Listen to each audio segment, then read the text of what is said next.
kitchen, and today we're learning how to make pumpkin puree. And honestly, all you're gonna need is a little pie pumpkin or a sugar pumpkin, depending on what's advertised, but those two are interchangeable nicknames for it. Essentially, I don't really know the scientific name. Maybe if I can find it, I'll pop it up over here or something, because there is a difference between carving pumpkin, eating pumpkin, and other pumpkins. You can all, you can eat a carving pumpkin, but you prefer to use a pie or a sugar pumpkin for your actual. But I will be interchanging. I don't really have a preference on the name. I think both are really cute. So throughout the video, you'll hear me call them both, just so you can get used to it, because on the outside you'll see them for both. And just make sure you're always you want something a little bit more compact looking, But nonetheless, remember to subscribe, like the video, and let's get our aprons on and get it going and learn how to prep this pumpkin. And while we have this pumpkin, I'm just going to pop a real quick reminder go down below, check out my shop, maybe order something. I absolutely appreciate it, even if you just leave a tip. Nonetheless, it supports us and learning and, this whole community, and it means the absolute world to me. So, head down below and do a little scrolling online shopping, a little here, a little there.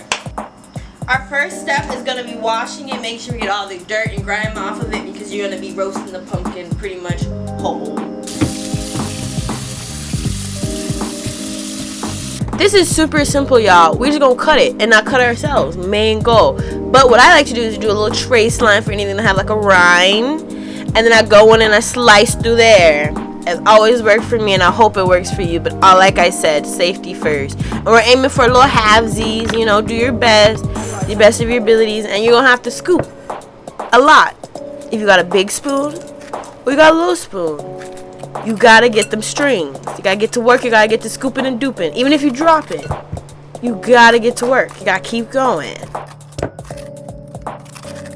Once you clear it up enough, we're gonna get this stem off. It's super easy. If you have the strength to break it, you got it. If you need a knife, you got it. Just get the hack in, but be careful. Like I said, when you use your knife, safety first as always. We're gonna preheat the oven to 350. Nothing too crazy, but enough just to get it going. And because it's gonna be in there for about an hour, and it's gonna just slow roast. Pretty much that's the name of the game. That's how puree is made. But you want to keep watching so you really know what the nitty gritty is, how to really do stuff. This is one of the most simplest parts. We're going to just pop the pumpkin on a baking sheet, put some oil on it. It's going to make the skin peel crazy, easy. Y'all going to see it in it's magical, truly. Then we're going to pop it in the oven and let it do its thing for, about an hour. I aim for 40 first and then 50. I might roast some of them, but, my main mission is to keep these to grow and have just a bunch of pumpkin seeds. So, when I want to have a pumpkin army, it's really easy just to get it started. Basically, I'm going to just pop these on the sheet. I kind of got some of the strings off, but, the little excess ain't going to kill it. I let it dry out some, pop them in the oven at a low temperature, and dry them out for the growing season. Look at them pumpkins. They ready to go. They all squishy. I got a bowl ready, and simply be careful. First and foremost, be very, very careful. It will be hot. Don't be like me. You don't gotta be in no rush. Don't be like me.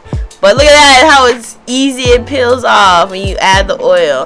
And I could do it, exemplify what it looks like when you don't, if you like to see that at some point.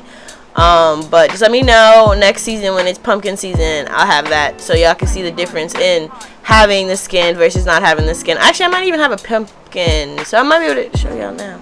I'm tangenting. Anyways, so with this pumpkin puree, you can immersion blender it, pop it in your blender if you like a smoothie or creamier. I do that mostly when I kind of pick what I like to do with it. I like to keep it more kind of textured at first when I do store it, because I like to pop it in a jar and freeze it. You can can it.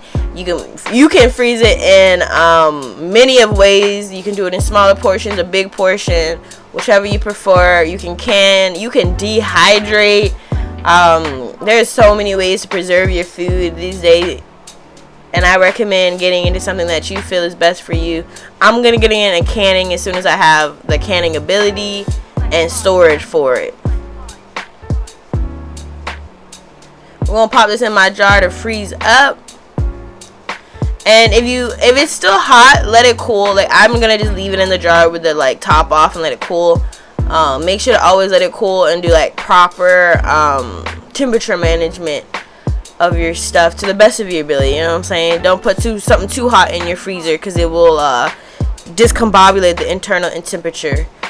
But let's make sure your label, your name, and thank you so much for watching. I hope you enjoy this pumpkin puree tutorial, how to, whichever you guys would like. If you'd like to learn anything else, just let me know. And thank you so much.